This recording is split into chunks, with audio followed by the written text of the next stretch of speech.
3, 2, 1.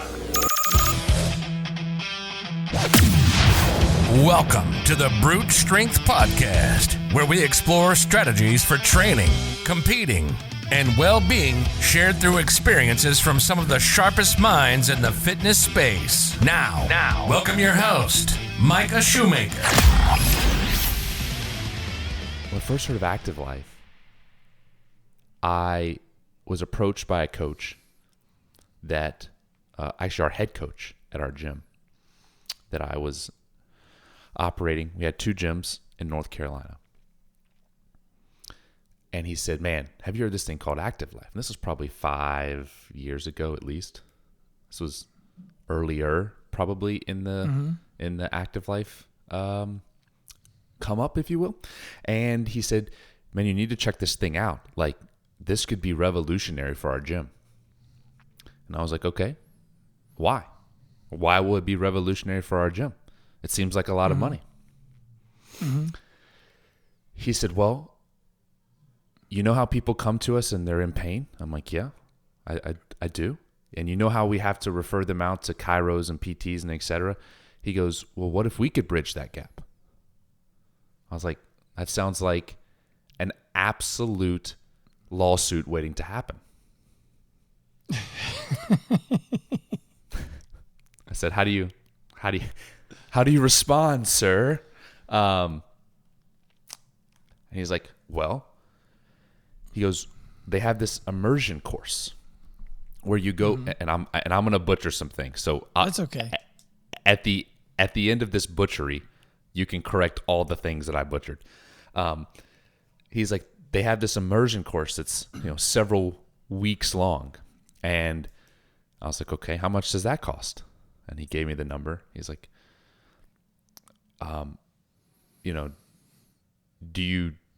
would you be interested in pitching in or whatever, I was like, well, what would we get out of this? Well, we would help people get out of pain without having, in the right cases, refer them to these PTs and chiros, and we could create the courses and have the knowledge to do it here. And I was like, okay, well, now that's interesting to me. Like, we could own something, we could do something. He's like, yeah, that's the plan. And I was like, well, what if we created like a library of videos and we could put people on these tracks, and they could they could work with us obviously, but then when they went home and say they were doing their workouts at home, or they would log in, and after their session here at the gym, they did whatever their extras curriculars, they had that. He was like, yeah, we could do that. And well, what if we could upsell that? Well, that could start offsetting some costs of this really expensive thing that I'm not sure this is going to ever work. Well, the long story short is Nick ended up going through the immersion course. And what's Nick's last name? Nick Ilijic. Okay. Ilijic. Ilijic. The thing is he listens to this podcast, so if I butcher this, he's going to text me. Be like, you a-hole, you asshole. No, I'm just kidding. Nick's a great guy.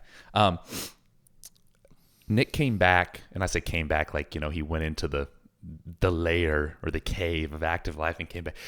But after he got done with that, and through the process of going through this course, I saw in him something that was very interesting.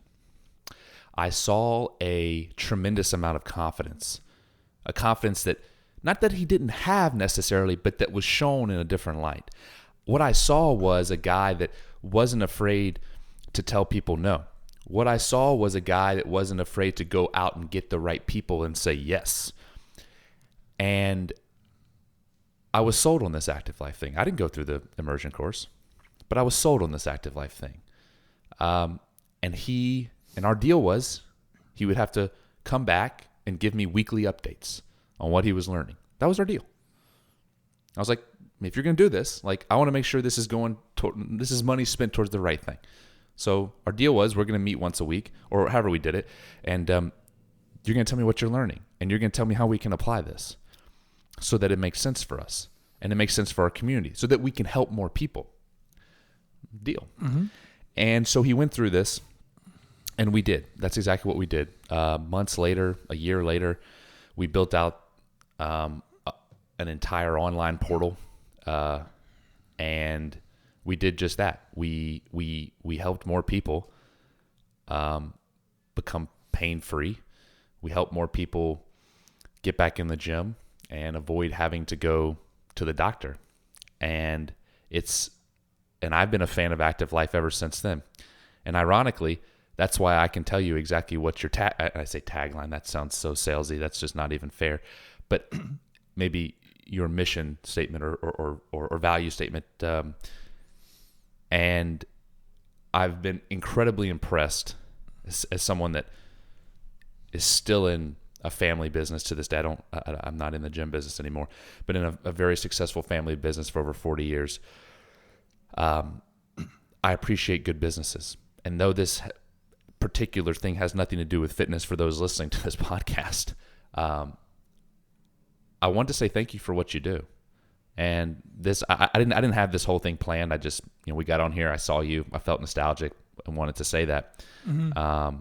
But I think it's a really cool thing that you do because it's not salesy.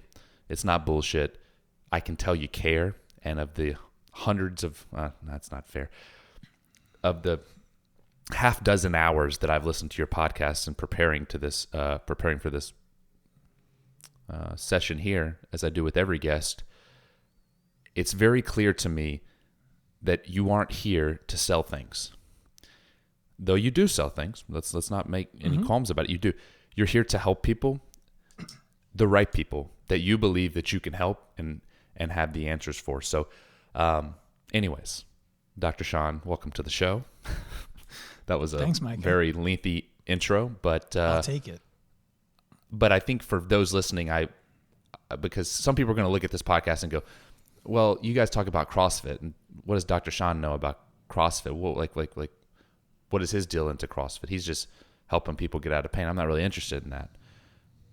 But for those listening, what you're going to get out of this is far more than CrossFit, and so I'm excited. That's why I'm excited. If I can jump in on that, please go ahead. I know plenty about CrossFit.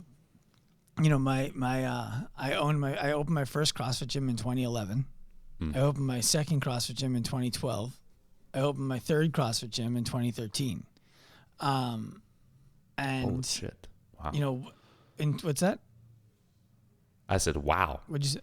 Yeah. And in 2017, at the CrossFit Games, I had 40 athletes who I was supporting back in the warm-up area, meaning they were clients who were either getting programming online, they were checking in with me on a regular basis, whatever have you. But I know a lot about CrossFit, so we could talk about CrossFit.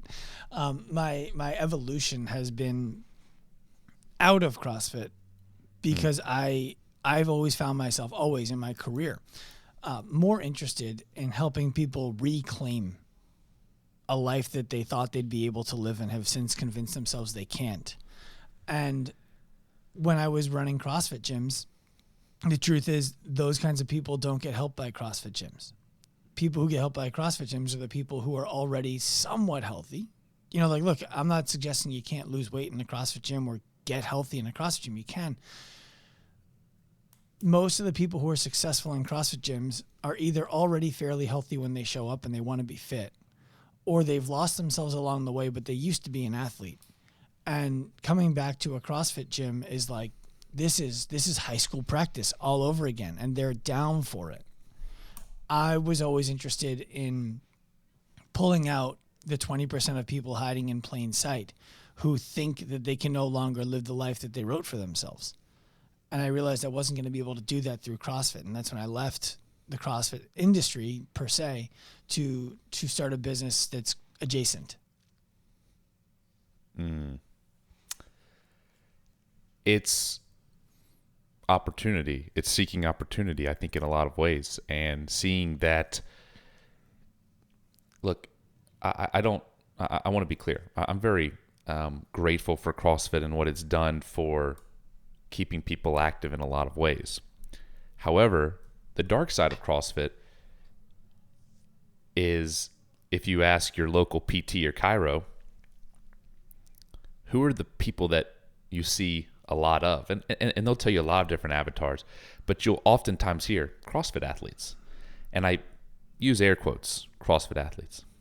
I would argue that most people, this is controversial, that's fine, we're controversial on the show. I just called the Open a colossal failure on the last episode, so, we'll just keep going with it. Well, I think the Open's more of a colossal failure than you do, I bet. We could debate on how much of a failure it is, but I don't know if that's what you wanted me to talk about today.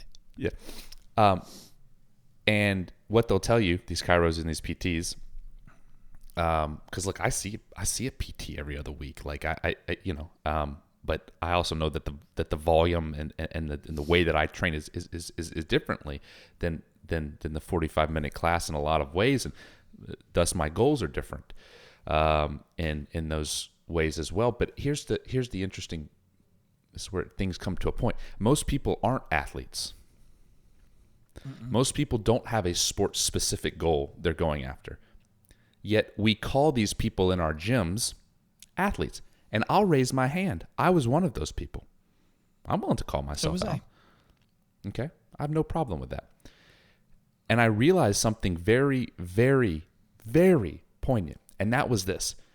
Those people that you're after, those 20%, I would call the people that you can really help the most. Or if we want to be salesy, the low-hanging fruit. Those people don't call themselves athletes either.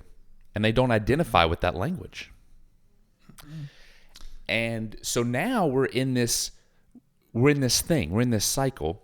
And I when I had James Fitzgerald on here, man, he went off on this. It was great.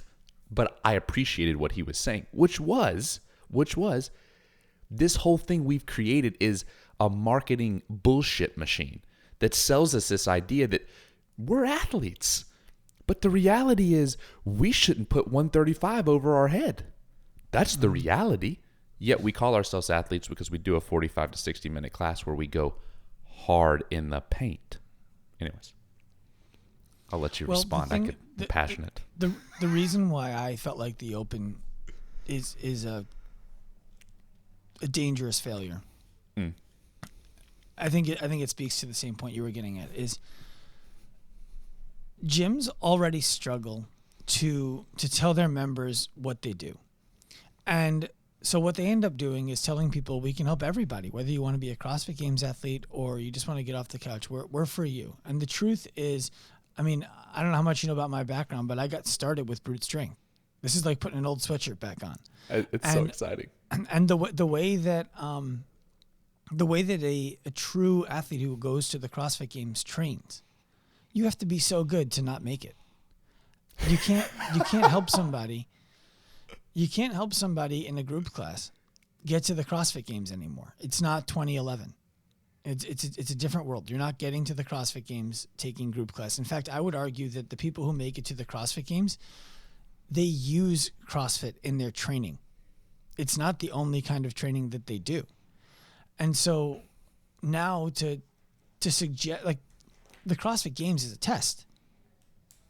It's not a test of it's not supposed to be a test of who's the best at CrossFit. It's supposed to be a test of who's the most fit, which means just like in MMA, you can't just have one discipline. And so these people who compete at the games at this high level, they're doing so much other stuff, and they're so disciplined, and they're so dedicated to being great. And they understand that they're not doing it in pursuit of health. They're doing it in pursuit of sport. So now what happens is we have the people who joined the gym who have no interest in sport. They join the gym because they believe this is where I can go to get healthy.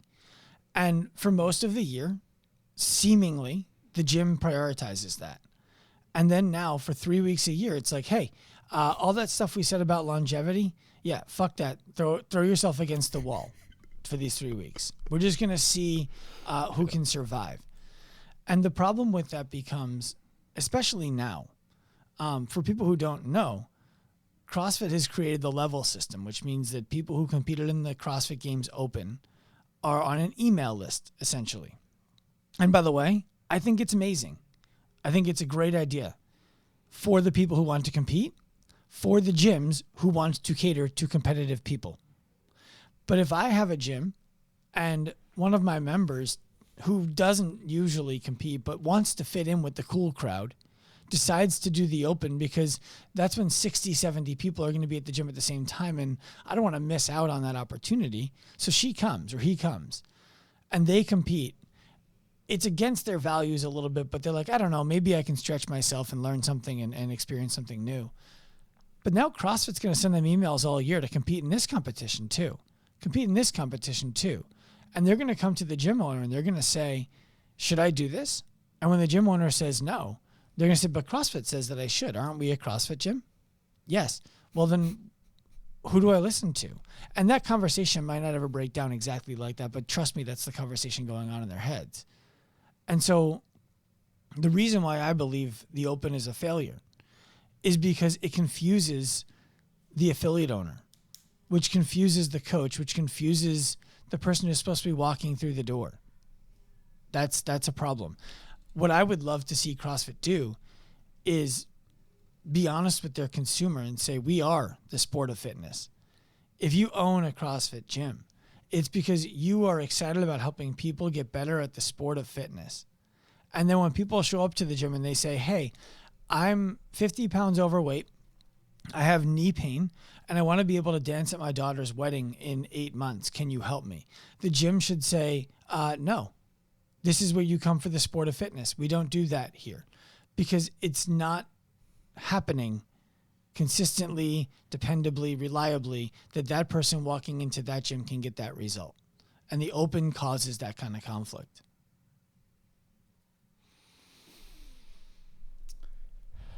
I'm really glad you just didn't throw up a hypothetical and then not give me an answer to that hypothetical.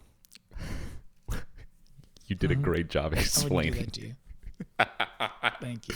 You did a great job explaining what actually needs to happen. But I'd like to be honest because I'm sure there's affiliate owners that listen to this. And well, that beats lying.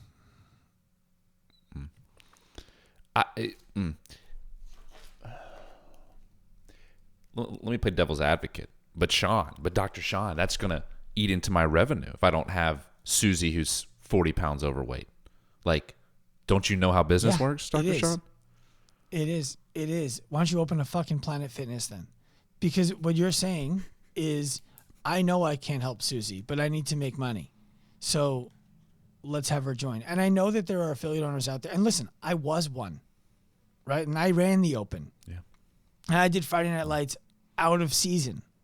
So I'm nobody here telling you that I always knew and I always did better and you should be more like me. That's not what's happening. What I'm actually saying is I believe that the best CrossFit gyms in the world adopt the idea that this is a sport and they attract people who are attracted to that. And the reason why you think you need Susie, who's 40 pounds overweight, to come and join your gym to make a living is because you haven't committed to anything. Everybody who lives in your town who used to be a high school athlete who is looking for something to do that feels athletic again, where they can compete and, be with other athletic people, they would join your CrossFit gym if you would just be honest with them about what you are. And you could be very successful doing that. But they're not coming because you're saying, no, we're just getting unhealthy people healthy, which you're not doing. And then those unhealthy people who come are not getting that result. And so they're going back into the marketplace and saying, yeah, I went in overweight. Now I'm overweight with knee and low back pain. Wow. The thing about this is this. I get all the time. I promise you my hate mail is full on a regular basis. And I'm cool with it. It's fine. I engage in those conversations because I learn from them. And sometimes people teach me things that I haven't considered.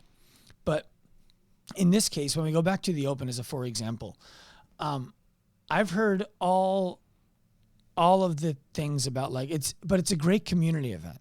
And I would answer you with, it is. If your community is built around competition, otherwise it's lazy. Is that the only way you can build community?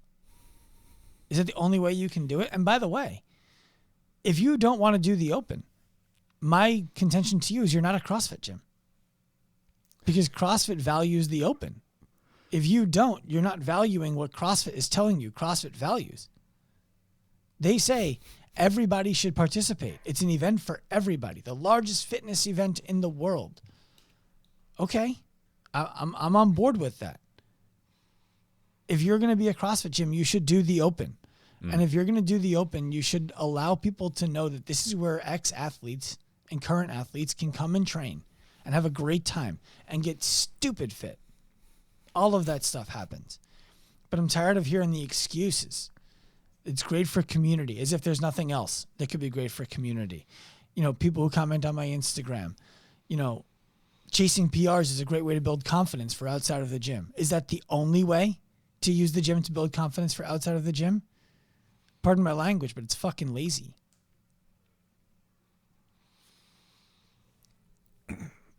When I first... This is so great. I love it.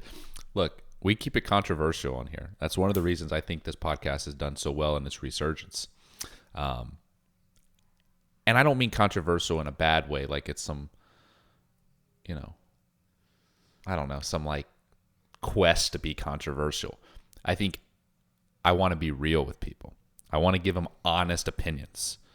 And that's why I called the open a colossal failure. We have different reasons for that, which I think is okay.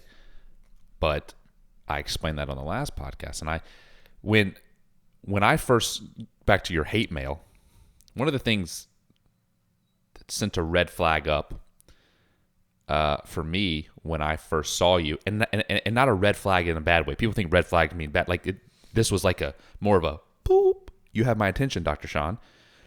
You said a coach should make a minimum of $50,000 a year. I'm actually looking at the post right now. Mm-hmm. And I'll link that in the show notes for people so they can go follow you and see that particular post. We paid our coaches anywhere from 50 to 55 base was what we paid them. And they had opportunities for bonuses as well, right? As well as paid sick days and vacation days. I'm not saying we were perfect. There are a lot of things I look back on and I'm like, man, I was an asshole. That's just the facts. Or man, I wish I'd have done that differently, or I wish I would have treated him differently, or done like, yeah, there's a lot of that, of course. But I know that we were not the rule. We were the exception when it came to that, because the reality is that most folks are paying their coaches $20 to $25 a class. And I still have gym owner friends to this day, as I know you do. Good friends. Good humans, too. Like, good fucking people, okay? Would do anything for you. But they'll just straight up tell you, hey, dude, if I pay my people that, I don't have a business. I don't have a roof over my head. Just being straight up. And that's not hyperbole. That's legit. So on the other side of that, like some of this, we'll call it the hate mail, right? Going back to that statement, like some of it I can see. And not that I'm saying that they're right for shitting on you over an email. I think anybody that does that, like, you probably need to examine your life. But look, I'm just being fucking honest. Like, look, let me just real quick story. There was someone that commented on our podcast page yesterday on iTunes and gave it a 1 star. It's our first 1-star review, by the way. So if you're listening to this, plug, go give me a fucking 5-star review, please. Thank you. Anyways, this troll came on here, was like, the host Mike is unlistenable. And anyways, I'm not going to talk about his grammar or how he put an apostrophe anyway, but it is what it is. Possibly illiterate in a way, but it just is what it is. And, you know, I had to think about that for a second. I was like, you know what? One, I was like, we're big enough to have a platform where people can actually hate on it. That's fucking awesome. Number two, and we're reaching enough people. And I said, number two, I said, you know what?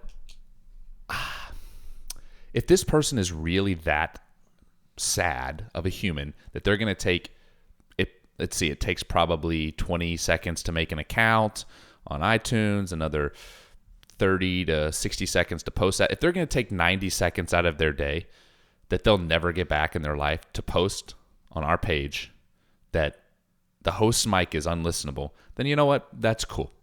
I'm not going to get upset about that. I'm just instead going to use it as an example for the world and say, look, guys, if you're that miserable in your life where you need to send Dr. Sean an angry email, then you may need to re-examine your life and its priorities. Mostly DMs. It's mostly DMs. Okay, DMs, whatever. Mm-hmm.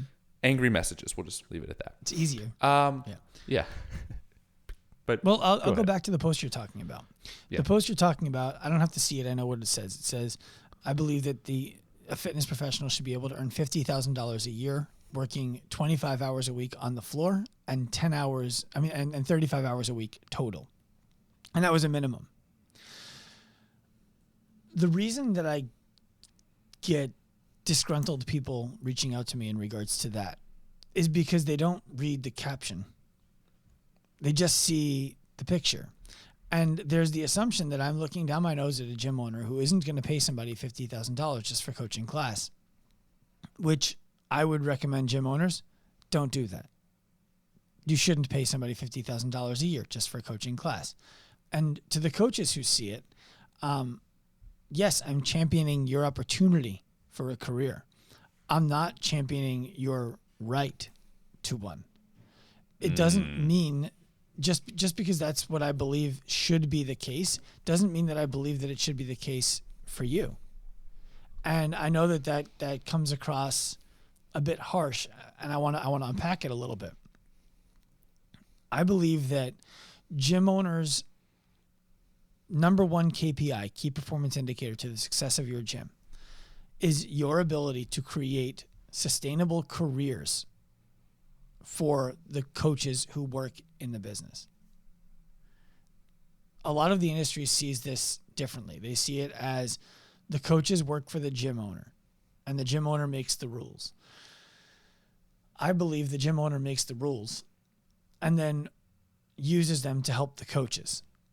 And then the coach's job is to help the members. And the member's job is to pay for that help. And the money's job is to take care of the owner. And that's how the gym should work.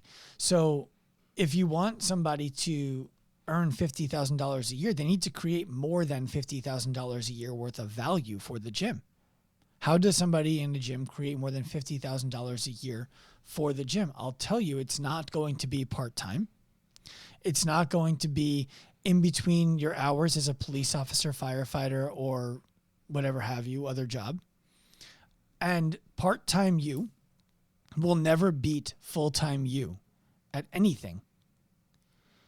Now, the next part of this is if medical school, if medical school's only promise that they could make to doctors was when you graduate, you're going to make $19 an hour, which, by the way, is the average pay for a fitness professional in the United States. They'd be out of business. Nobody would be a doctor. Everybody who's in this industry, here's the thing. I don't know if you listen. You said you listened to some podcasts. I don't know if you listened to the one I recently did about caring. I have not listened to that. You'd like it. You'd like it. So here's the thing. Okay. For whatever reason, the fitness industry has a different standard than every other industry in the world for professionalism. The barrier to entry to the fitness industry is a weekend seminar at best, or an online certification that you took a test. I mean, NASM right now, which is the National Association of Sports Medicine, literally will give you CEUs for taking a course that helps you become an Instagram influencer. You get CEUs to stay a trainer for taking a course teaching you to be an influencer. What are we doing? Another course that's available from ISSA is to be a glute specialist.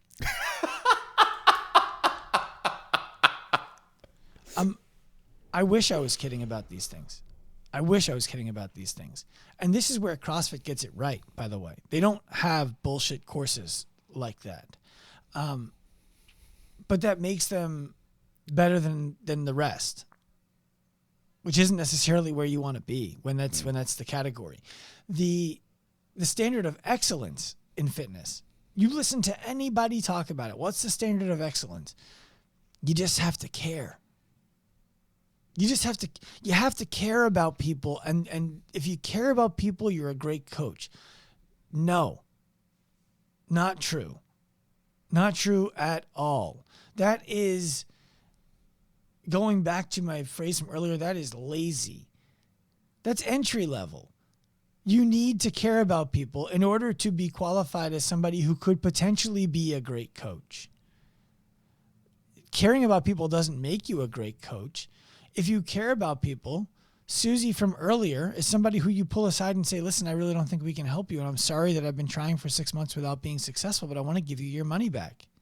We never should have took you as a member here. We don't help you. It's not what we do. So the reason why there's no more than caring is because the income for a coach is $19 an hour. And there isn't real good justification for a coach to go out and say, I'm going to get significant education so that I can be more professional, because on the other side of that education, there's no more income. And we can all talk about wanting to help people as much as we want. And I know if you're coaching in a gym, most people who coach in a gym genuinely do want to help other people. There are the exceptions who just want to be the cool person who gets to wear the staff shirt and work out at off times. But most people really are in it for the right reason. And unfortunately, right now, the way our industry is, there are many firefighters, police officers, teachers, photographers who are out coaching, full-time coaches in the same gym because they care more. And the full-time coach who also cares but not as much isn't making themselves better because no one's holding them to a standard in which that's necessary. So there are two things that need to be true for anybody to want to be great. There needs to be a reward for being great, and there needs to be a likelihood that if you do the work to become great, you're going to earn the reward. But we don't have either of those things in the fitness industry. And so $19 an hour stays the average pay for a fitness professional. And we pretend that we're changing people's lives. And now I want to rebut myself on that. There are people whose lives are being changed. And there are people whose lives are being changed because of coaches in gyms. And that's what always gets thrown up. What about this, Sean? What about this? In no way, shape, or form am I suggesting that a person who cares a lot about other people, whether they have any acumen or not, can't help somebody. They absolutely can. And it's valuable for them to be there. But here's the harsh reality. It's $19 an hour valuable. That's how valuable it is. And the truth, for anybody who would say, bullshit, it's priceless, raise your rates. Raise your rates.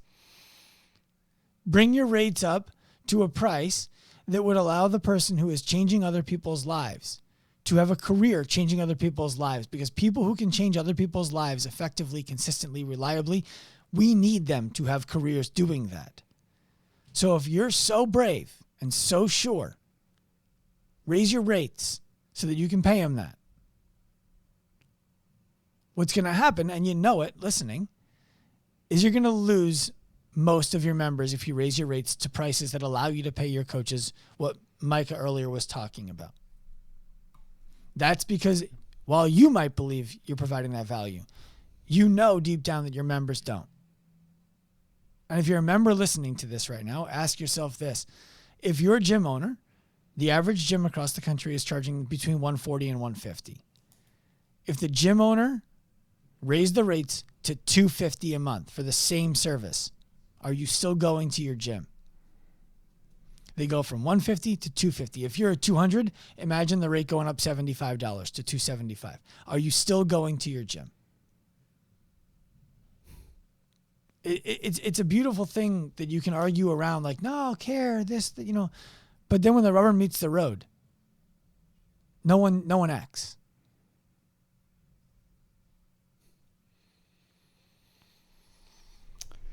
You know, there's this idea that, and I want to flesh it out with you, that salespeople, salesmen and women, are the most vulnerable. Here's why. What do you mean the most vulnerable? Yeah. So here's why. when, Dr. Sean, I sell you something, a service, we're talking services. Let's be clear. We're not talking widgets, talking services. When I sell you something, Dr. Sean, you come to the gym, hey, I really want to lose 20 pounds. And what would be really cool is I had this goal in high school to be, and I know it sounds funny, but it would be really cool that if I could get like 10 pull-ups in a row, like 10 strict pull-ups. I had this goal, like you probably remember the high school pull-up test. I know it sounds corny to you, but like that would be really cool for me. But the big goal for me is I want to lose those 20 pounds because I just had a kid, and like I'm seeing this kid grow up, and I want to be there for it, right? I want to be able to play. Like I want to have my energy back. Is what's important to me. Okay, I got you. I sell you that thing. I sell you the thing that's going to help you lose the 20 pounds. Okay, whatever it is, whatever prescription it is. The reason I'm the most vulnerable because I know in the back of my head, do I truly believe, that keyword believe, that I can help you get there? Here's why that's so important. If I sell you something that I know I cannot deliver on, it hurts me. Why does it hurt me?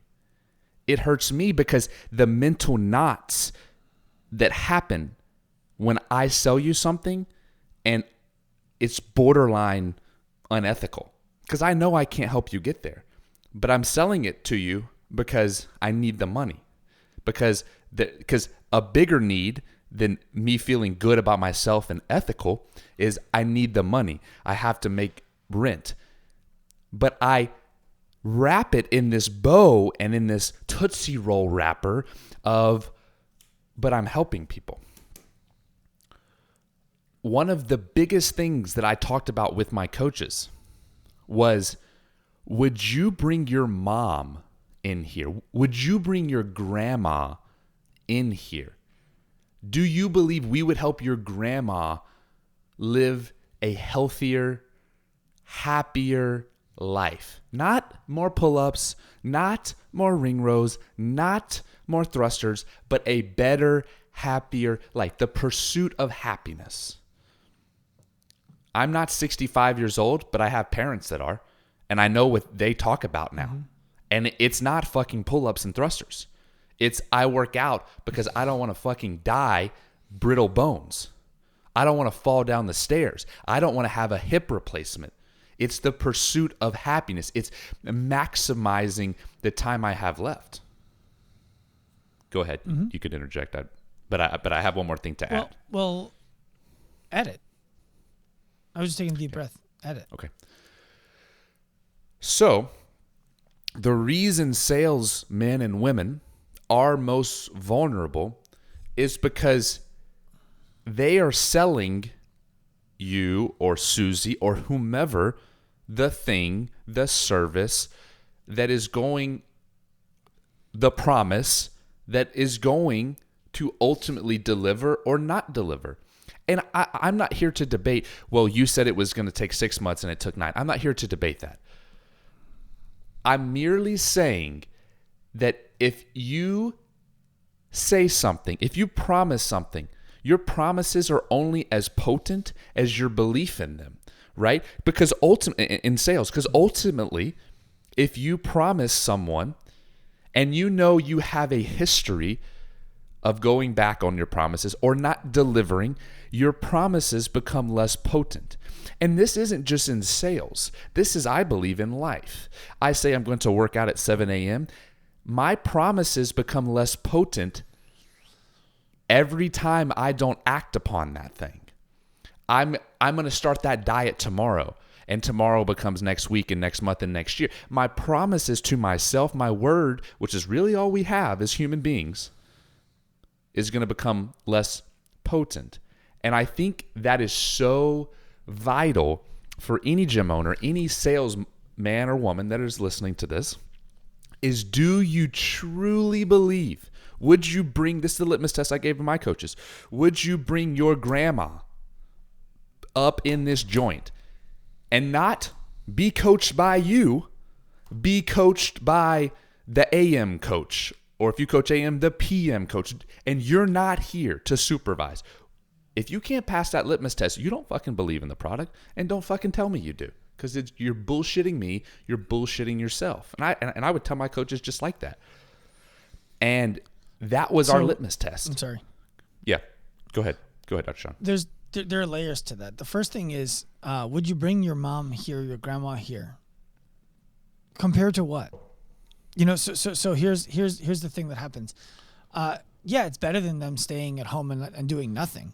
Well, yeah, okay. Well, now let's look at all the other options in town. Like, would you have them come here instead of going for a walk every day? Mm-hmm. Would you have them come here instead of going to the YMCA? Would you have them come here instead of ordering Beachbody online? Would you have them come here instead of working with a personal trainer once every 2 weeks who gives them things to do in between? Mm-hmm.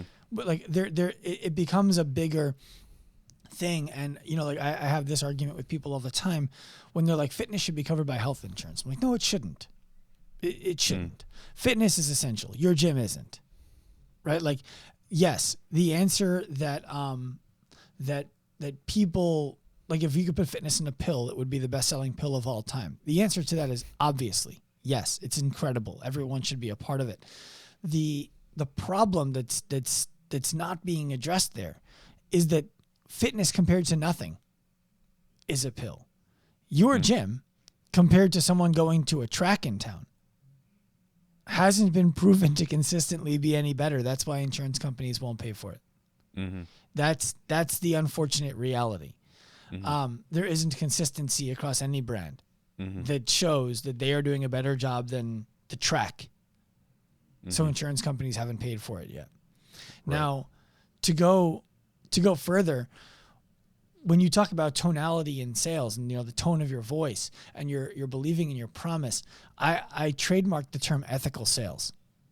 Literally went to the United States Trademark Association and trademarked ethical sales, because the first rule of sales that we have at Active Life, and I appreciate earlier you saying that you can tell when I'm here to sell something. The first rule is only sell to people in the market for what you have, and always sell to people in the market for what you have. There is no second rule. And what that means is we spend most of our time in any sales conversation making sure that the person we're talking to is in the market for what we have. I got a guy who sent me a DM the other day where he was asking for help with sales. Not a client. I believe he was an international coach. And he was like, I strike out on so many sales conversations, but my referral conversations, they buy all the time. Why is that? I said, are you trying to sell everybody you're talking to, or are you trying to find out if the people you're talking to should buy? He's like, I'm trying to sell everybody. I said, well, that's your problem. Most people shouldn't buy. And now when you find yourself in the seat of trying to sell something, whether it's an idea or a service, doesn't matter. If you try to sell your ideas or service to everybody, including people who are not interested in them, you're going to face a lot of resistance in which you're going to be like, nobody wants to do this. It can't work. When the reality is you should have just been saying, that's not someone I should sell to, over and over and over again. And when you decide that it is someone you should sell to, you keep going until they understand why they should do it. And the tonality, the interesting thing about tonality is we teach a sales course for coaches and gym owners. It's 13 weeks long, and then it permeates everything else that we do, because I believe that telling somebody to bring their hands closer together on the barbell is a sale. I believe that telling somebody to get closer to the bar before they pick it up is a sale. You are selling somebody on the idea, right? Well, so here's the thing. I talk to coaches all the time about this, and they're like, I'm terrible at sales. I'm like, are you? They're like, yeah. I'm like, I don't think you're terrible at sales. They're like, I'm awful. I'm telling you. I'm like, I don't believe you. Like, prove to me that you're terrible at sales. And they'll just bend over backwards to deprecate themselves. And I'm like, you're doing a pretty good job selling me on the fact that you're bad at sales. Right? Now the other side of that same coin is, I'm like, have you ever had a member who, when you told them to do something, they asked you why? Yeah. Like, that's someone who needed you to sell them on doing it. The person who didn't think that they could do that exercise that you got them to do, that they afterwards hugged you and wrote a testimonial on the website. I didn't think I could jump on that 20-inch box, but Coach John made me do it today, and he stood right next to me and held my hand while I did it to make sure I would be safe, and I jumped up on that box, and my entire life is different now because I have so much more confidence. Thank you to Coach John. Coach John, you sold that person the idea that they could jump on that box and it would be a good idea to do it. What you have, Coach John, whoever you are out there, you don't have a sales problem. You're a great salesperson. You have a bad relationship with money. That's a different thing. You run into the issue of, I don't want to sell this person because I can't imagine paying for this. That's not the same thing as being bad at sales. So there's two things I want to go to that are going to come back to the beginning of what you said. Number one is tonality.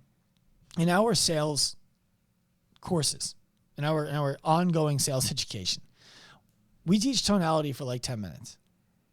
The reason why we teach tonality for 10 minutes, where books on sales have chapter after chapter after chapter on tonality, is because the reason that good tone works is it expresses intention and belief.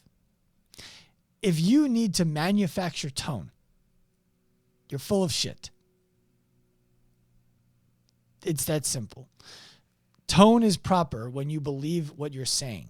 So if we need to teach you how to sound interested, we have a problem. We have a problem. You shouldn't be selling something that you're not interested in. Then, a big reason why I believe a lot of coaches, especially in the CrossFit space, and I want to be clear to those of you out there listening to this, I have the same conversation with yoga instructors when I assist on 100-hour courses, 200-hour courses. I've said this to Pilates instructors. I've said this to Zumba instructors. It's not industry specific. It's not brand specific. It's brand agnostic.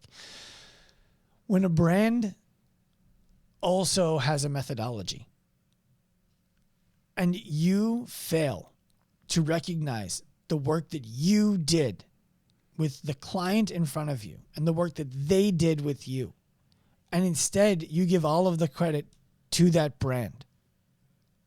Someone does a great job in the gym with you. They have tremendous results. They've been working with you one-on-one, and you hashtag CrossFit at CrossFit. Like, this is CrossFit's doing. What happens is you make yourself unimportant. And now when somebody comes and you're looking at someone in the gym and you're like, Nicole hasn't improved on that thing in 6 months, and I know it's so important to her. You're not going to go talk to her because you're not that important. CrossFit should be able to do it for her. Any coach in the gym should be able to do it for her. Have you ever heard the diffusion of responsibility theory? I have, but I'd like you to explain it to the folks listening. When you're learning CPR, when you're getting certified for CPR, the first thing that you learn is to point at somebody and say, you, call 911. Yep. The reason why you say you, call 911, and not somebody, call 911, is because everybody thinks somebody will call 911 if you say somebody, call 911. Yep. Somebody in this example is CrossFit. Somebody helped this woman get better at this thing that she's been struggling with for 6 months, even though she comes to this CrossFit gym 5 days a week and does everything we tell her to do in class. She's still not able to do it. Well, just keep coming. Eventually it will happen. Well, would it happen faster if you intervened? If you helped that person one-on-one? Yes, of course it would. Now let's get back to, how does a coach make $50,000? Ask that person if doing that thing is important to them. Ask them if they would like help with it. And when they tell you yes, understand that tapping Nicole's butt after class to help her get a muscle up is not going to have her get muscle ups. It's going to have her get a muscle up. She's going to jump down and celebrate because she finally did it on her own. She's going to credit you. She's going to hug you. It's going to be on Instagram. CrossFit's going to repost it because everyone's cheering in the gym for that moment that Nicole had. But the reality is Nicole got a muscle up. She doesn't have muscle ups. You didn't teach her what she needed to learn in order to do it repeatedly and safely. So what happens to Nicole now tomorrow? She comes back into the gym and tries again. Ugh, so close. What happens the next day? Tries again. Ugh. And how many weeks of doing that does it take before Nicole's shoulder hurts? And what you could have done was sold her a financial transaction where you built a legitimate plan for her, the same way that Matt Torres does for Dallin Pepper, the same way that Matt Torres does for Phil Toon? Is that his first name? Phil Toon, Emma Carey, right? Yeah, Fee Sagafi. He's got a bunch. I've watched, and I told him this at the games in 2016 or 17. He's the best game day coach I've seen in all of CrossFit. And you can't be. And by the way, I've seen all of them. Remember, I was in the warm-up area at the games every year from 2015 to 2018. He's the best at that. Now, to add to that, you can't be the best at that unless there was a plan, unless the athletes trusted you when they got there. And so what that says about what somebody like Matt Torres is doing the rest of the year is he's catering to the athletes the way that each of the athletes needs to be catered to. He's not going to just write a plan for all of them and scale it for those who can't do it the way that Dallin can. He understands that. The athletes understand that. You as a coach listening to this understand this. You as an athlete in the gym listening to this understand it. And for some reason, there's this wall up about asking somebody to pay for it. And that's where the whole thing falls apart. But that's how a coach gets to making $50,000 a year, $60,000, $70,000, $100,000. It's by recognizing that person needs help. I have what that person needs and wants. Now, most sales training would tell you go sell it to them. And that's why people start to feel bad. It's not your job to sell it to them. It's your job to ask them if they would like it. And then it's your job, when they say they would like it, to ask them to tell you why. And then it's your job to make sure that they understand if they buy it, these are the commitments that they are making, both to you and to themselves. And make sure that they are prepared to put those commitments into place. You are treating it as if you only have one spot left. I want to make sure that you're the right person for the spot before I sell it to you. If you do that every time, you will find that many of the people who say, I just want to get a muscle up, don't want it that bad. They don't want to buy it from you. So you know what? You don't sell it to them.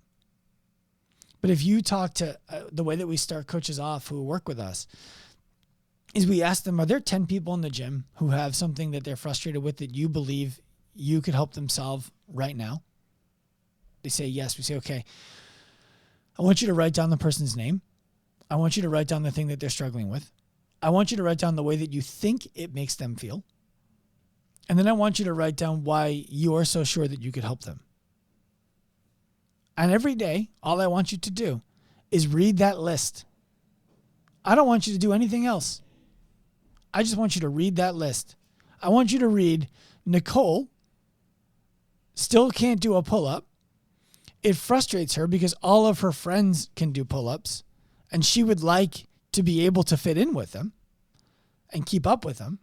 I'm 100% confident I could get Nicole a pull-up, even pull-ups, because I know what it's going to take from a progression perspective to get there. Stop. Just read that every day. Read it until it hurts more that you're not asking Nicole if she would like help than how badly you think it would hurt to go up and offer it. And then what's going to happen is people say, well, what do I say when I show up? And what we teach people to ask is there are 6 questions. Before someone's even allowed to buy from you, there are 6 questions. Is that true about your problem? How long has that been bothering you for? What have you tried to fix that? Because how often do we see coaches who are like, oh, I know how to fix that, do this. And they're like, I've been doing that for 3 years, bro. Right? So what have you tried to fix that?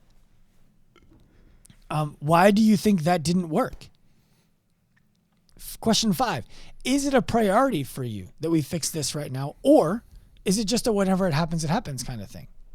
And if, and only if they say it's a priority, you say, okay, if I made some time, would you like to get together and find out if I can help you fix this one-on-one? There's nothing about that that's sleazy. Somebody says no, you say, okay. If that changes, please know I'm available to you. And if it's okay with you, I'd like to check back in every few weeks. Sure. But giving somebody that free help after class for 10 minutes, 15 minutes, it feels like the nice thing to do.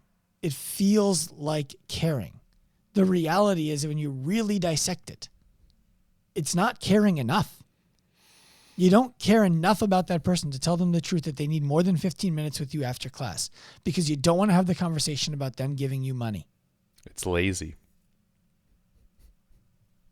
It's less lazy than the other examples. It's more unaware. That's good.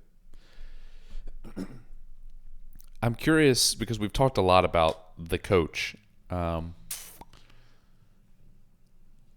this is probably my fault for not asking you this earlier, which was, how do you define a successful coach? And I guess we should probably define success and then define what does a successful coach look like.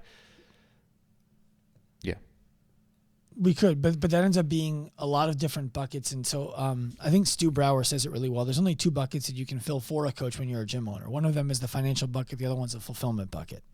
So I think that, there are 4 freedoms. I guess this is the best way to do it. I've talked about this a few times on some other podcasts also, but there are 4 freedoms that I believe you need to earn, and you need to earn them in order. And I believe anybody who has all 4 of these freedoms would consider themselves successful. So maybe we'll go with that. I like the it. first freedom is freedom of purpose and relationships. What that means is you can clearly identify why you do what you do and who you do it for and who you do it with. And that means when somebody shows up who doesn't want what you do or doesn't fit the criteria for who you want to do it with or for, you tell them no. When you have that clarity, that's a level of freedom that most people never reach. Because it feels hard to be really, really, really selective about who you allow yourself to associate with. That's the first freedom. A good example of knowing that you don't have this yet is when the member walks into the gym and you say, oh, you don't have freedom of relationships. You don't have freedom of purpose. That person's either there because they want something that you're not inspired to give them, and that's why you go, oh, instead of, oh. They're there for a reason that's not aligned with your reason. So you don't have that freedom yet.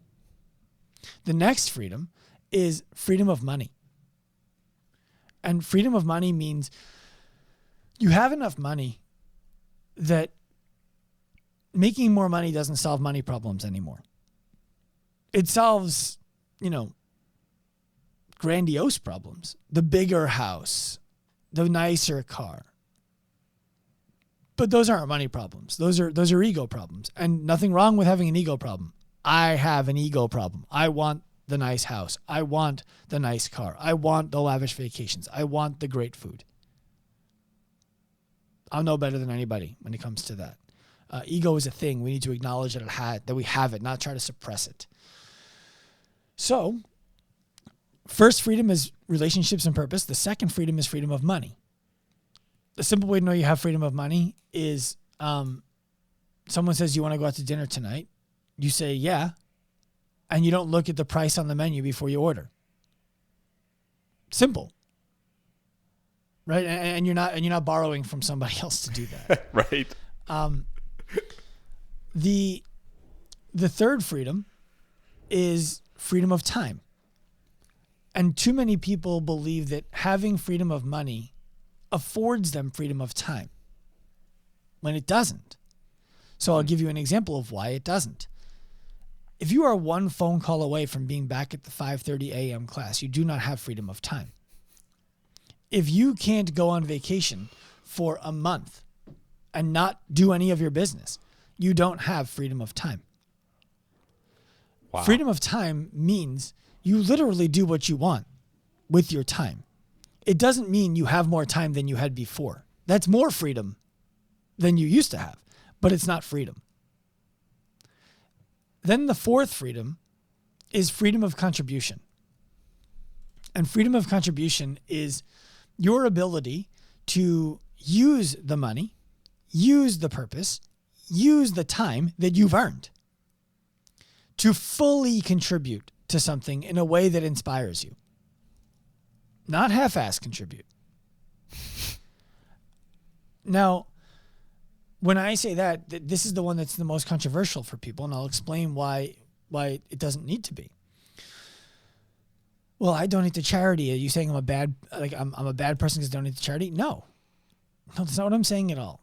What I'm saying is, if you donate to charity, let's say $10 a month, and the $10 a month that you donate to charity could be going towards something that affords you to be more financially free.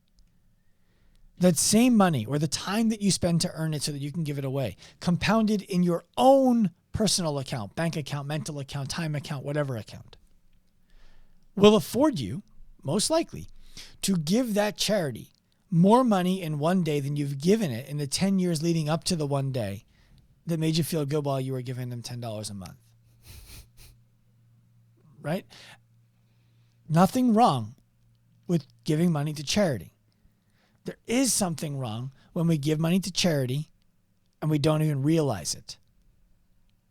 When you charge members less money than you need to charge members to run a successful business because you feel bad about what they won't be able to afford, so says you. What's happening is you are seeking freedom of contribution before you've earned any of the other freedoms. You're contributing by subsidizing people's membership to your gym. Because you can't afford to do that, what you need to do in order to subsidize it is lessen the quality of the service by having part-time coaches who can't dedicate themselves to helping people, who won't walk up to Nicole and ask her if she needs help with those muscle-ups and wants to pay for it. And you get stuck not raising your rates because now what happens is you became a community. You're a community of people who share your values, including contributing before you can afford to. And now, when you go to raise your rates on those people because you realize that you've contributed everything that you have and you have nothing left for yourself, you're afraid everybody will leave. And it's an unfortunate cycle that people find themselves in, and it's a harsh thing when you hear it for the first time. And this is the kind of stuff that I get the nasty messages about. You're all about the money, Sean. You're all about... Fine. Right. I was talking to my mentor yesterday, and we were sharing an example of this, and he said he had a coach leave his gym to go open a gym down the road. And the coach got support from another coach in his gym who came out to work out. You know, she was like, I'm going to come work out at the gym and show you some support. And the coach said, you know, he's all about the money over there, right? And the one who was still working for him never felt that way. And her response was, yeah, I guess he is. Because he just cut me a check for $10,000 for doing good work. And it was this obvious moment of like, well, you can contribute what you have, but you can't contribute what you don't. And so I think I would love for everybody who owns a gym, everybody who coaches in a gym, and everybody who attends these gyms to understand that when you open a gym, the most virtuous thing that you can do for your members is treat it like a business. The most virtuous thing you can do for your coaches is treat it like a business. And coach, when you work in that gym, the most virtuous thing that you can do is focus on delivering incredible experience for the members who come within the rules of the business. Do not go to the owner and ask them to change the rules of the business to satisfy the needs of a member. Go to the owner and say, hey, this member is struggling to live within our rules. Do you think there's anything that we should do for them? If the owner has earned the right to contribute, then they can do that. If they haven't, they need to look at that situation differently. As a member, an athlete, when you go to one of these gyms, the most virtuous thing that you can do is understand that it's a business. People go to these gyms, they look at busy classes, they assume 100, 200 people must come here. They're paying $150 a month. That's like $30,000 a month. Their rent can't be more than $5,000.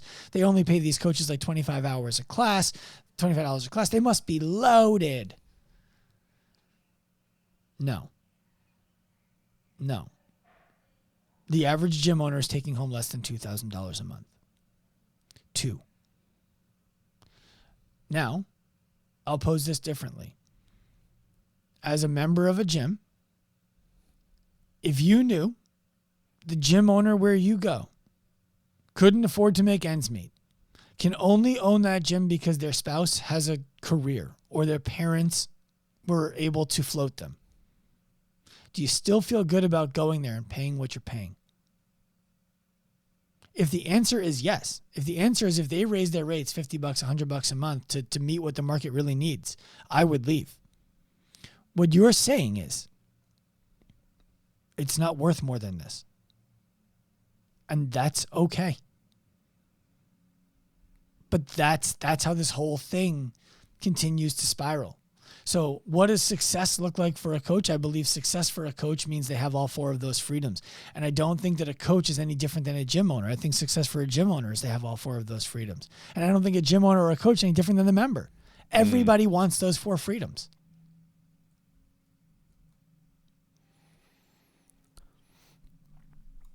You know, I'll add one thing to this. I'm sorry. I was at one of my older mentors' houses. His name is Jesse Itzler. He's a minority owner of the Atlanta Hawks. He used to own Zico and Marquis Jet. His wife just sold majority stake in Spanx. Very, very successful guy.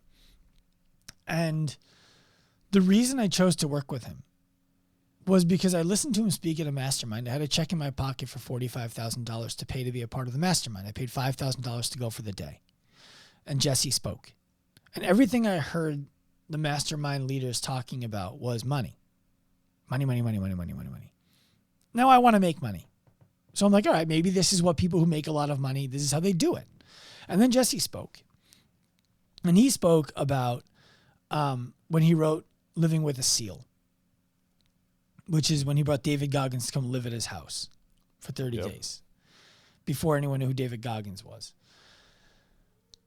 And he was on a book tour to promote it. Good Morning America, the Today Show, all this kind of stuff. But his son had a swim meet in Atlanta. And all those meetings were in New York. So he chartered a flight home so he could watch his son swim for 1 minute and 36 seconds. And then he took him for ice cream. And then he got back on a plane to be in New York for the next morning.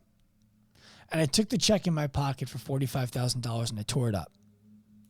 Because I knew I wanted to learn from somebody who had that value. Somebody who had the value of, I'll take 2 flights in a day just to make sure that I'm there for my kid's swim meet for 1 minute and 36 seconds. In order to do that, he needed to have all of those freedoms. And you don't need to be a billionaire to have those freedoms to do those things. The reason I wanted to share that story with you is because I think it really encapsulates very well the difference between people chasing money for the sake of money and people chasing freedom. They're good. different. Wow. Let that sink in. That was an epiphany moment, I think, for not only myself, but for a lot of people, I think, listening. And here's what I admire about you, Dr. Sean, is, and this is why I think I've been, I've always watched from afar, though I'm not in the gym business per se anymore, that I've still followed along. I appreciate good business people, number one. Number two, I appreciate good storytellers. People that tell good stories are people that can communicate effectively, right? Like you could have all the knowledge in your head, and I believe that you do. Yet, well, just let me butter you up for a second, please. Right? You could have all the knowledge in your head, but not know how to effectively communicate that knowledge to where people would be, here's the key word, willing to act, willing to make a decision, willing to be decisive, willing to, in the word itself, to cut off from the rest and to move forward. That is a skill. And I do believe it is important to have good tonality. And I believe it's important to have great passion for what you're doing. I believe that's these are all bedrock foundational things, like being passionate, being willing to get up in the morning and be like, man, this is what gets me going. Yet I've seen people with that same amount of passion, and I know you have too. I'm confident you have. I've seen people with that same amount of passion, yet they can't seem to communicate it. And I don't know if you're a Jordan Peterson fan at all, or if you even know who he is. I know who he is. I like most of what he has to say. Okay. One of the things that he says is that we would be wise to learn how to use our words. We would be wise to learn how to use our words. I believe that is one of the most underrated things. Because look, passion, like, it's so ethereal, and it's like fucking potential. It's like, what really is it? It's technically limitless, but it's ever fleeting, so it seems. Yet, words are something we can hone. Words are something that we can make more precise, more concise. And I think at the end of the day, for these gym owners, I'm speaking previously as one of them, as coaches speaking as previously one of them. We owe it to ourselves to learn how to help people the best way we can. And that, in my opinion, is like the barrier of entry is passion. The barrier of entry is having the ability to care and to be empathetic. That's barrier of entry shit. If you don't have that, get out. Simple, get out. Yet, if you're in it and you've passed that barrier of entry, though it, as you said, though it may seem very low, it's like, well, you just have to care. Cool, we can use that if we want to. But how do we continue to grow? It's like, you're not just going to do, like, if you want a big clean, right? You're not just going to do cleans. You're not going to clean 90% every day. No, you're going to do clean pulls. You're going to do clean liftoffs. You're going to, learn how to hinge better and like all these things, right? So why wouldn't we take that same standard of care to our profession, the thing that's actually going to pay the bills? Because the reality is, spoiler alert, CrossFit isn't. How are we going to do those things and do it with excellence? How are we going to tell better stories? And to bring this full circle, that's one thing out of the many that admired greatly about you is that your ability to communicate. So many people try to do it, but very few people do it effectively and with great care. And I see you as someone that has that ability to do that. And I'm curious, one, have you just been naturally talented? And I'm sure to some degree the answer is yes. But then what would the advice be for those trying to hone how to communicate more effectively? Because I come from the idea that it's not caring more.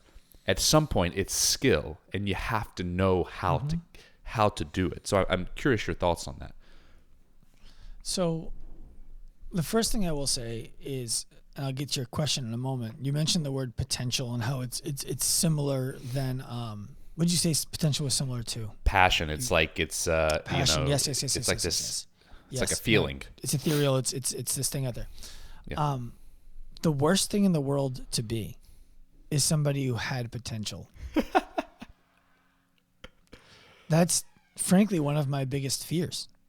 I know what my potential is. And I know that I haven't lived up to it. And one of my biggest fears is not. So the same is true for passion. Right? Like, oh, he was passionate. Didn't get anything done, but he was passionate. So I'll answer your question specifically. I was always a little bit more communicative than other people. It was something that I was naturally fairly good at. That said, it is also something that I have worked extremely hard on. I've hired mentors. I've paid over 6 figures in mentorship just to become a better communicator. And for people listening to this, it's important that I wanted to be honest with you instead of creating some nonsense narrative that gives you all the inspiration that if I can do it, anybody can do it. I was naturally inclined at this. And it doesn't mean that you can't improve your skill by magnitudes. I'll tell you when it really started for me. I was always good at using my words in whatever situation, right? But I wasn't compelling. I was more commanding. I was more like, I can say enough shit to get you to be quiet and then do what I want because you want me to shut up. I was always able to do that, right? But I was never able to use few words and have people say, I want to do whatever that person says. Wow. Until I hired a mentor because I had hit what I considered career rock bottom. And the first thing he told me is, if you want to get better in business, you need to become a better person. And I said, what do you mean? I treat everybody exactly how I want to be treated. He said, yes, I know you do. And that's the problem, because you're a fucking psychopath. And most people don't want to be treated like a fucking psychopath. And that one little sentence, I'll never forget it. It helped me realize, well, how am I supposed to treat people? Fuck. And he said, you're supposed to treat people the way that they want to be treated. I said, wait a minute. I'm not supposed to treat people the way I want to be treated? He said, you? Definitely not. Most people? Probably not. You need to treat people the way that they want to be treated. I said, well, how do I know how they want to be treated? And he's like, that's the whole game, Sean. Finding out. And so, I've done a lot of writing. I've done a lot of speaking. I used to do as many podcasts as I can. Now I'm more selective about it, but I wanted to do the podcast, listen to it like an athlete would watch game film and say, you sounded too harsh there. Change that. Here's a better way to say it. I whiteboard out my thoughts. I send photos to people of the whiteboard, ask them what they think about it. I put things on my Instagram story, my Instagram post, and I ask people to agree or disagree with me, and I have legitimate discourse with people where I respect them for disagreeing with me. I know you do. Though, what's that? I said, yeah, I've seen it, and it's remarkable. Well, those are the things you that do that. Well, here's the reason why, Micah. When the average person gets punched in the face, it changes everything for their moment. Like, whoa, what just happened? I just got punched in the I remember the first time I got punched in the face. There were a lot of people who wanted to punch me in the face. One of them got through, right? I remember the first time I got punched in the face. I was like, what is going on? This is not what I thought this was going to be. But a professional fighter who gets punched in the face, it's just Tuesday afternoon, right? It's not a big deal to them. And so once I was able to detach my beliefs and other people's thoughts around my beliefs from my own self-worth, like, you disagree with me? No, I am not a bad person. That's what really I was thinking. Now, I'm able to observe, you disagree with me? Would you mind telling me why? I want to understand. Because if they disagree with me and they point something out that I didn't consider, maybe I change my mind. If they disagree with me and I hear what they're saying and they're missing something, maybe it's because I didn't articulate it well enough.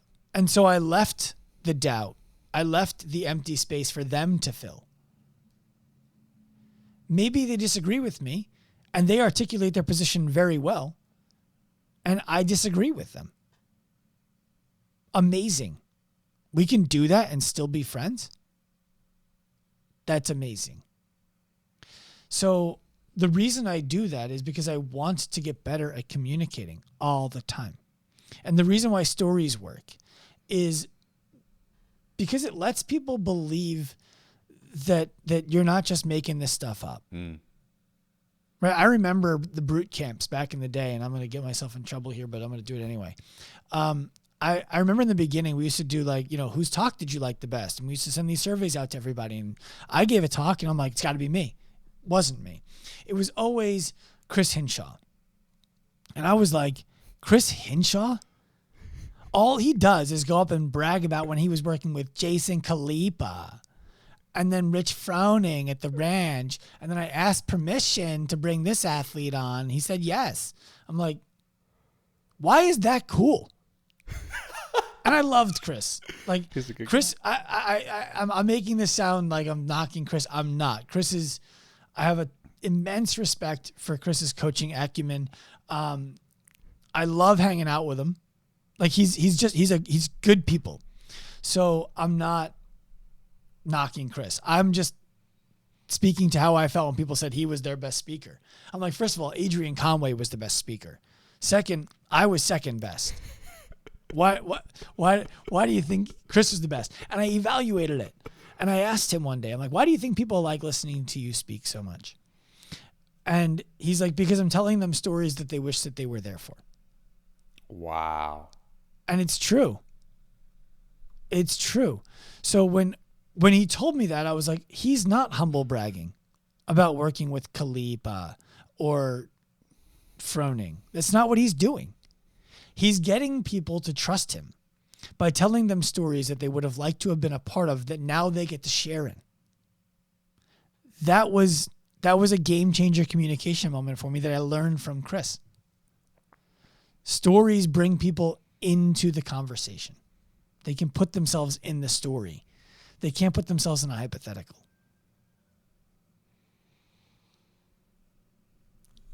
What you just dropped for people in the last, 4 or 5 minutes is worth, if people were to act on it, is worth hundreds of thousands of dollars. Seriously. Like, there's no hyperbole. Like, I've been in rooms with these people. That's what it's worth. Like, the fair market price, That's what you just dropped. And I felt the need to say that because you said it with such authority and as if it just is, that people may discount it to a degree. And I hope folks listening, and I've got a page full of notes. I hope people listening, and this is no like, oh, I think this podcast is great. No, this is serious. Like, I really hope you'll rewind the last 4 or 5 minutes and actually listen to it again and say, what can I do in light of this? Because that question, no bullshit hyperbole, may just change your life. I hope so. Very well could. I had so many notes. I didn't get to any of them. I'll just be very frank with you. And that tells me that this was a good conversation. When I don't use my notes, it's a good conversation. I told a story and then we started this conversation. I genuinely hope we can rapid fire if you want to shoot them over. Yeah. So I would, and then my request would be one day in the future to do round 2, so I could actually get to some of my notes. Because wow, sure, this was something. One of the questions I had written down, and I've heard stories from Rob. Rob Muse is who we're talking about for those listening. He's the COO of Brute, all around good dude. How did you get involved in Brute? And I'm kind of interested in that, but this is what I'm really interested in, is why. Because assuming that you had a successful, semi-successful, whatever you want to call it, career going, like, you didn't need Brute. So why? Right. So first of all, I didn't have a successful career going. That's first of all. When I ended up with Brute, I was successful to everybody outside, but I wasn't successful. I had influencers coming out for treatment, but I wasn't successful. So part of the reason I wanted to get into Brute was because Brute was the opportunity that presented itself. And I knew I wanted to be in the room with people I could learn from, who were more successful than me, who had achieved more than I had. And Brute, especially at the time, was full of those people, full of them. The way I got to Brute was I treated an influencer who owned at the time, I think it was just her own nutrition company, Chrissy May Cagney. And Chrissy May Cagney, who owns Black Iron Nutrition, I think she still owns it. She was coming out to my office from Manhattan for treatments. At the time, she was dating a guy named Drew Canavero. Drew Canavero came out as a patient of mine because he was participating in Grid League, which was like the firing squad for joints. Yes. So started helping Drew, and Drew was like, the stuff you're doing with me, my friends at this company, Brute Strength, need to do this with their athletes. Like, they need to do it. What you've done for us is so incredible. It needs to be there. So he got Michael Cashew on a Zoom call with me. And I'll never forget, I didn't know anything about Michael Cashew. I just knew, Hackspack, Ute, and the old days of CrossFit. For people who don't think anything about CrossFit, pull that one out of the back pocket for you. So that was good. I'm impressed. I'm expecting, thank you. I'm expecting Mike to get on the phone or the Zoom call and be all professional. He's wearing like some Disney cartoon t-shirt and sweatpants. I'm like, all right, not what I expected. And my job on that call was to put him through our movement assessment over Zoom and identify what it would mean. Mike was skeptical, but open. So we put him through it, and that was the end of the first call. And the plan was, after that, let's have another call. Let's see what goes on in the future. All Mike wanted to know on that call was, what do you think of horizontal pulling? I'm like, that's not what we're here for. I don't know why you're asking me that. But I wanted to earn his trust, so I did. Quickly after that, he's like, why don't we just do a trial run? Why don't you try working with this athlete who's on our team that's trying to go to the games, but he's dealing with so much pain? It was Brennan Fjord. And Brennan Fjord was on the Ute team that was going to be with, I believe, Adrian Conway and Jacob Hutton. If I'm not mistaken, those were the three guys on the team at the time. And Brennan couldn't scratch his head. Like, he was having really bad pain. A few weeks later, Brendan was completely out of pain. And he was sending me videos of him snatching absurd weights. And then they went to the CrossFit Games, and I think they took third. And after that, Mike was like, okay.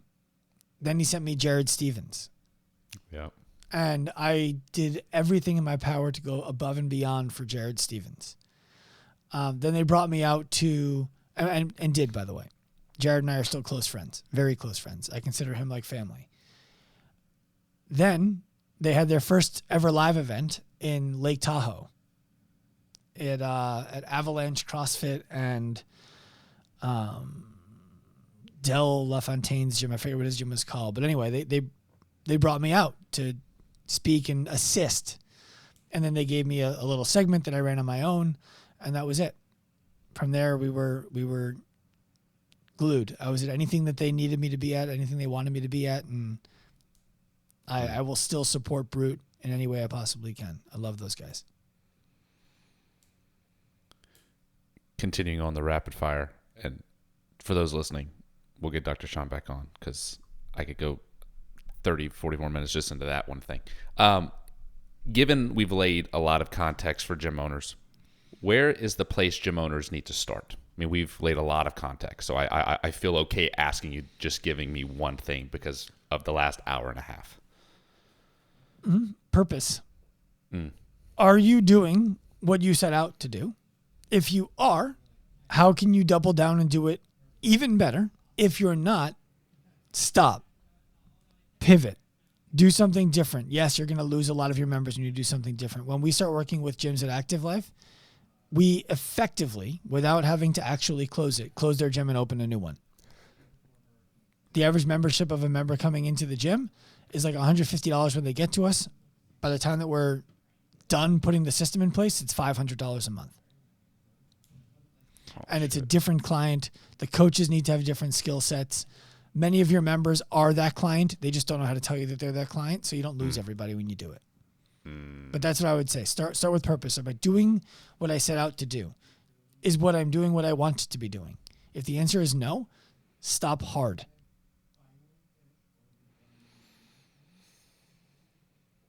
Wow. What would you say to a gym owner that says, well, this is a passion project. There's no way gym owners can make real money. What would you say to that? Okay.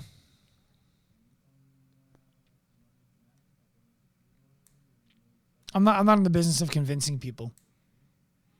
Right? If that person came to me and said, I want to make a living, but this is like, I don't think you can. This is a passion project. I'd say, okay, well then would you like to hear how you can make a living?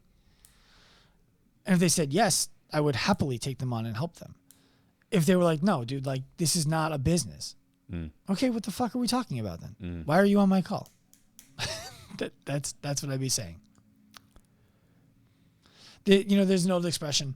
The people who are saying it cannot be done should be careful to interrupt those who are doing it.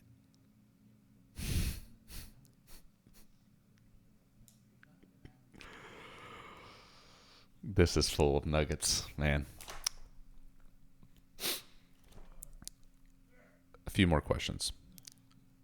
As you look back over your career, and God willing, you've got a very long time going, or to go, I should say. As the people say in Alabama, God willing, and the creek don't rise. But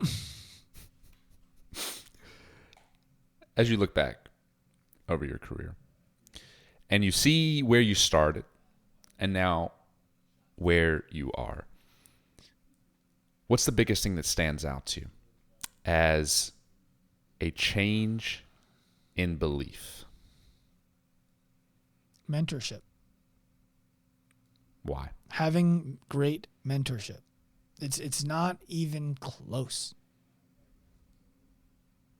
There isn't a close second. Where do people get started with that? Like realistically? Depends on what they want mentorship for.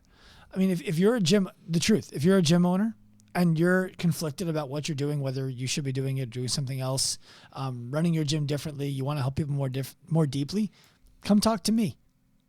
I'm only going to sell you if you should buy. Otherwise, where people should go, look for someone that you trust and ask them if they know anybody who helped them become who they are, or ask them if they can help you. You know, you can go to a priest at your church, a rabbi at your temple. You can spend time on YouTube consuming all of the stuff that somebody you would love mentorship from but can't justify paying for has to offer. The best mentors in the world, I find, are giving it all away for free. And the only thing that you can't get for free is how to implement the stuff that they gave you for free. And that's what you pay for. You pay for the implementation, not the information. So get narrow and get deep. That's what I would say. I've had a mentor since 2016, and I've had the same one named Ken Andruko since 2019, May 2019. And I see us working together until he kicks it, because he's going to go before me. Where do you see the future of CrossFit in the next, we'll say, 2 decades? I haven't spent 3 seconds thinking about the future of CrossFit. Right, which is why I have no idea. Which is why I want to ask it. I'm speculating. The future of CrossFit, Of course. I see it as something that had potential.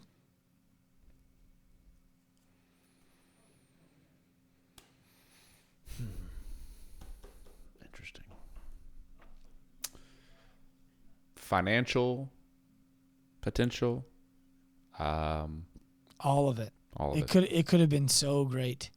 It could have been so great. And like I said earlier, that's the thing I'm most afraid of, is not achieving my potential.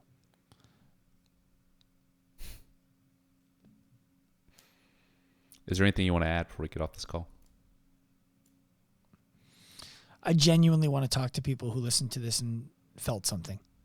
I genuinely want to get DMs from you, whether it's to tell me I'm an asshole and to talk it out, because if you're telling me I'm an asshole, you want the response.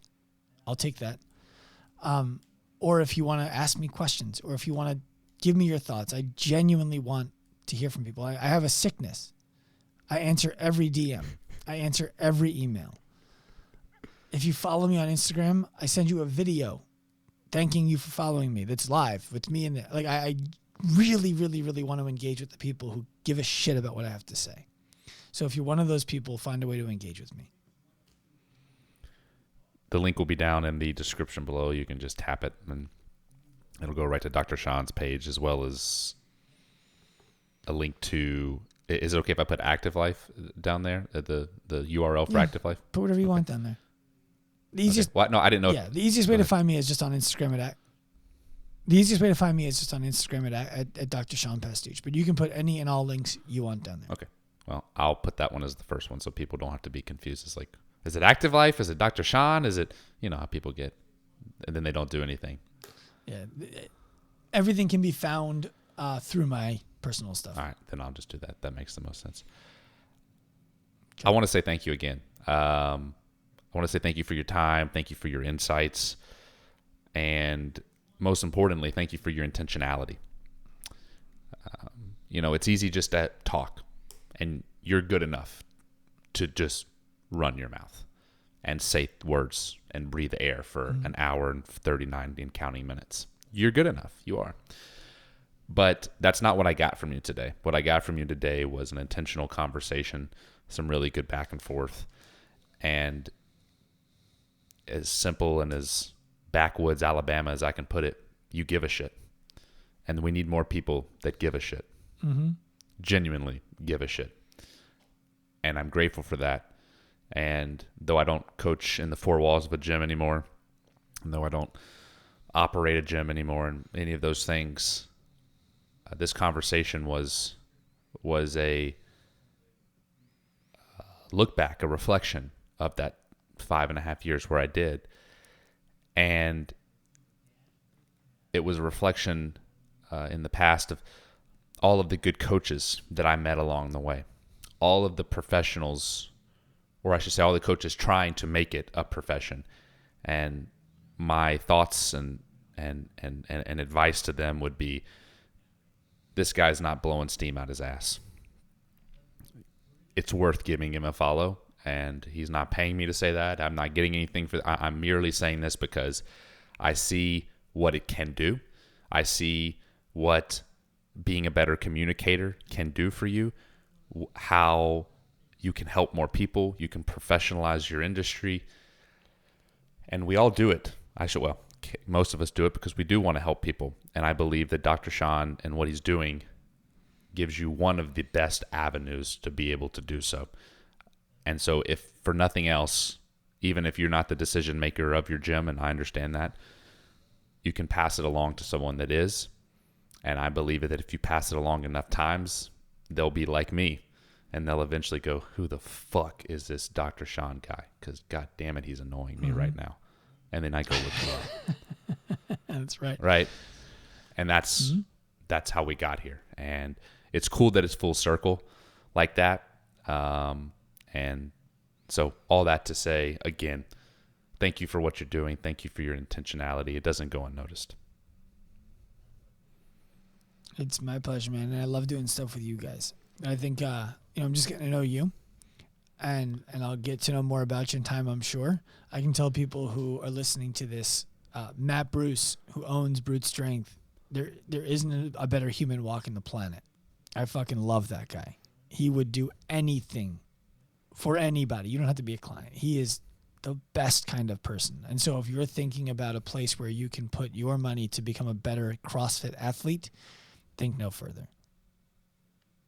Yeah, that's how I got this gig, man. I was a client, still am. Mm-hmm. I was a client long before I did this. He's such a good dude. And that was why I wanted to be a part of it. And so when, the Brute podcast took a pause for a bit, I'd been a client for over 2 years, and the coach I'm with and still with and was with and all the things, he was like, man, you would be really good at this talking gig. I was like, yeah, maybe. I don't know. Who's your coach? L. Cinnabore. I love L. Cinnabore. Yeah. Yeah, he's a good guy. Yeah, he's a very good guy. Yeah, he's genuine. One of the most genuine people I've ever met. And way bigger than you think he's going to be when you see him. Oh, my God. The first time I went to Baton Rouge and saw him, I was like, oh, my God, I'm staying with an offensive lineman, but it's ripped, that's got like abs and shit. I'm like, oh, my God. I'm like, I'm fearing for my life. Very smart, very thoughtful guy, too. I have a lot of respect for L. Yeah, 100%. And so, anyways, but we'll continue this conversation. I'm going to, I know for a fact I follow Active Life, but I'm going to go follow your page now and have some fun discourse in the comments now that I know that you pay attention to trolls. Yeah, man. And I like it. I don't see it as a negative thing. Oh, man. It's going to put us in a waiting room here in just a second. So before you click out, just hold just a second, and then we'll go from there. But anyways, thank you again, and I promise that if you're willing, we're going to do this again soon. Yeah, I'm always willing. I love doing this stuff. Thank you, Dr. Sean. Thanks for listening to Brute Strength Podcast. As always, you can head over to brutestrengthtraining.com to connect with us and access the links and resources mentioned in this podcast. That's brutestrengthtraining.com for exclusive content and giveaways just for you, our podcast listeners. Consider subscribing so you never miss out. That's all for this episode. See you next time.